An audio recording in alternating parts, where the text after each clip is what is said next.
is the business of the Chassid to live now for the realization of this messianic age. Paul Philip Levertoff. So chapter 4 of Levertoff's Love in the Messianic Age is titled Joy and Love. And he starts off by the very first sentence says, joy is the keynote of Hasidic piety. And in this work, he, as I mentioned earlier, that Love in the Messianic Age is an apologetic of explaining Jewish spirituality to Christians. And for us as believers, I think it's interesting, this parallel oftentimes in Hasidic thought and the New Testament. For example, I mean, just as he starts off, joy is the keynote of Hasidic piety, I can tell you verse after verse after verse in the New Testament, rejoice. And again, I say rejoice, that, you know, the joy of the Lord is our strength. That there are so many verses that talk about that the joy of Hashem is not only a strength to us, it is a guide. It's what keeps us going. It is the keynote of not just Hasidic piety, I would say of Messianic piety. Because what is the similarity between the Hasidim and Messianic Jews? I would say it's the expectation of Mashiach.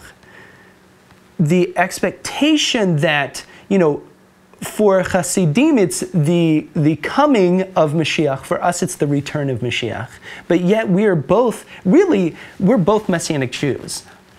We in the modern Messianic Jewish communal movement use the term as though it like only belongs to us, but really, you know, it's a term that could refer to many types of Orthodox Jews, especially Hasidim, who Hasidim also see themselves as Messianic Jews, that they are also longing and working and expecting Mashiach.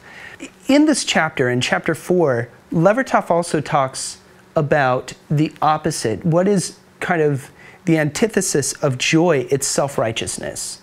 And he mentions self-righteousness is idolatry and prolongs the exile of Israel and of the Shekhinah.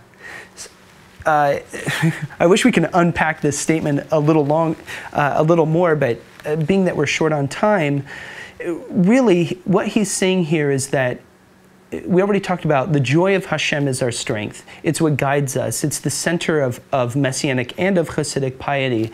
And the opposite of joy, which is a natural response to a personal relationship with the divine, is when it's all about me. That's what self-righteousness is. And Levertoff so strongly says that that self-righteousness is an idolatry. And that idolatry, that arrogance within ourselves, rather than focusing on the divine, we focus on ourselves, actually prolongs our galut, our exile from the land, from God, from really an intimate relationship with Mashiach.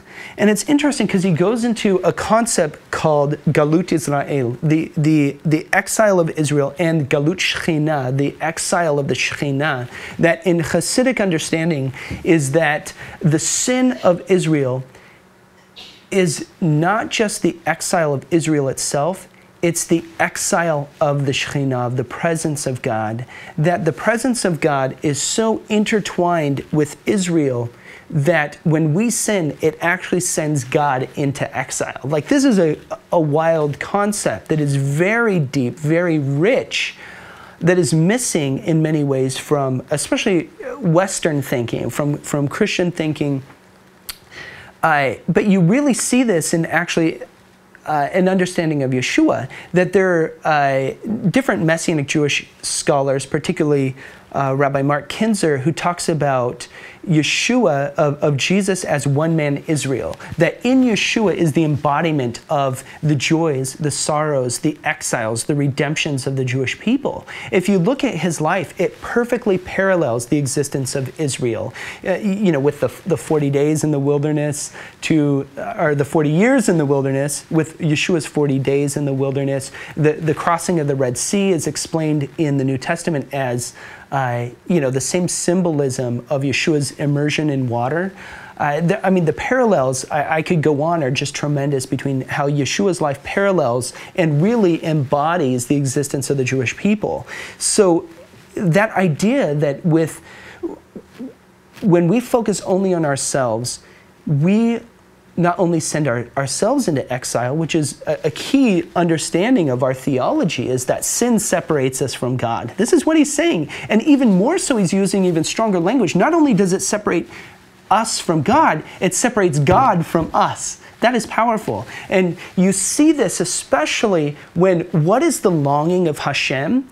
According to the great Jewish thinker Abraham Joshua Heschel, according to Heschel, the great mystery of the Torah is not that we can have a relationship with God. It's that God is in a pursuit of a relationship with us. He is actively seeking us out. God in search of man is one of the titles of one of Heschel's great works, is that God is actively seeking us out. And that in order to meet God, we need to express that in joy. We need to seek to unite with God, to have a relationship with God. Because if we're only focused on ourselves and the things of this world, it's only going to continue to keep us in exile as Jews, and it's going to continue to keep us separate from really connecting with God on the level that we need to.